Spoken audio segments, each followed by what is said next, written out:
جناب صدر، محترم اساتذہ کرام اور میرے عزیز طالب علم ساتھیوں، السلام علیکم۔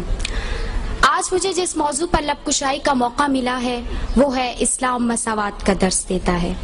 اس سے پہلے کہ میں آج کے عنوان کی طرف آؤں، اپنے نہایت قابل احترام اساتذہ کرام کا شکریہ ادا کرنا ضروری سمجھتی ہوں کہ جنہوں نے وقت کی نزاکت کا ادراک رکھتے ہوئے نہایت اہم موضوع کا انتخاب کیا۔ عزیز ساتھیوں، اسلام کا یہ سنہری سبق نہ صرف اسلامی معاشرے کا ایک اہم ستون ہے بلکہ اس آفاقی درس میں ہی انسانی معاشرے کی بقا کا راز پنہا ہے۔ ہم سب بخوبی جانتے ہیں کہ اسلام سے پہلے دور جاہلیت میں نوزائیدہ بچیوں کو زندہ درگور کرنے کا رواج عام تھا۔ ہادی برحق حضرت محمد صلی اللہ علیہ وآلہ وسلم نے نہ صرف اس جاہلانہ رواج کا خاتمہ کیا بلکہ مرد و زن کے درمیان مساوات یعنی برابری کا لازوال پیغام دیا۔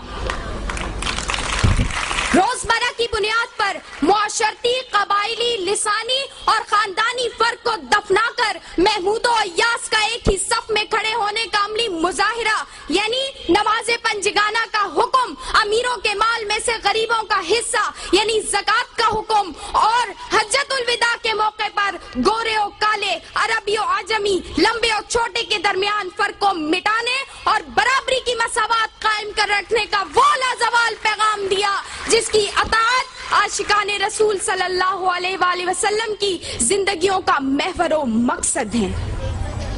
حضرت عمر رضی اللہ تعالیٰ عنہ کے دور میں مال غنیمت کے بابت خلیفہ وقت سے رعایا کا استفسار ہو یا حضرت علی رضی اللہ تعالیٰ عنہ کے دور میں خلیفہ وقت کے خلاف یہودی کے حق میں فیصلہ۔ دین اسلام میں مساوات کی کئی زندہ و جاویداں دلیلیں موجود ہیں۔ عزیز ساتھیوں، دوسری طرف مادی ترقی کے اس دور میں انسانی اخلاق کی تنزلی کی بنیادی وجہ معاشرت میں برابری یعنی مساوات کا عدم دستیاب ہونا ہے۔ اسرائیلی فلسطینی کو اپنے جیسا انسان ماننے کو تیار نہیں، برہمن دلت کو گلے لگانے سے گریزاں ہے۔ بابری مسجد کیس میں عدالت کا پلڑا ہندو بننے کی چوکھٹ پر جھکا ہوا ہے اور عادل بے بس ہے۔ کہنے کو نہایت شفاف امریکی قانون ڈاکٹر عافیہ کے معاملے میں اندھا ہو چکا ہے۔ کشمیری، عراقی اور افغانی انسانوں کے لہو کا رنگ اور سامراجیوں کے لہو کا رنگ اور ہے۔ یہ میں نہیں کہتی، زمینی حقائق گواہ ہیں کہ تمام ناانصافیاں نہ صرف جاری و ساری ہیں بلکہ اسلام فوبیا میں مبتلا قوت مفاد اور مصلحت کے لبادے اوڑھے ان شیطانی نظریات پر نہ صرف عمل پیرا ہیں بلکہ اسلام دشمنی میں اسلام اور انسانیت کے بنیادی درس یعنی مساوات کو فراموش کر بیٹھے ہیں، جس کی وجہ سے بظاہر ترقی یافتہ معاشرہ بڑی تیزی سے تباہی کی طرف گامزن ہے۔ اور اب اپنی تقریر کا اختتام اس حدیث مبارکہ سے کرنا چاہوں گی۔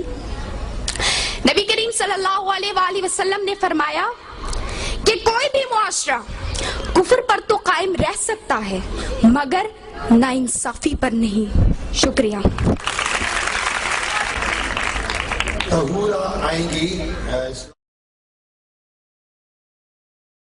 انتہائی خوش نصیب ہستی جس نے 100 نمبر حاصل کیے، وہ ہے Jamia Millia government girl secondary school Haika Khan. Haika Khan the great Jamia Millia government girl high school 100 number لے کر اس ٹاؤن کے مقابلے میں اول پوزیشن حاصل کی ہے۔ بہت بہت مبارک، آپ سب کو مبارک کہ آپ اس میں شریک ہوئے اور بہت سے بچوں نے واقعتاً بہترین جوہر کا ثبوت دیا۔ خدا سے اس کنارے کا جواب دیجیے گا، اور وہ دین اور ایمان کا میں سمجھتا ہوں کہ ہمارا فرض ہے، وہ یہی ہے: پاکستان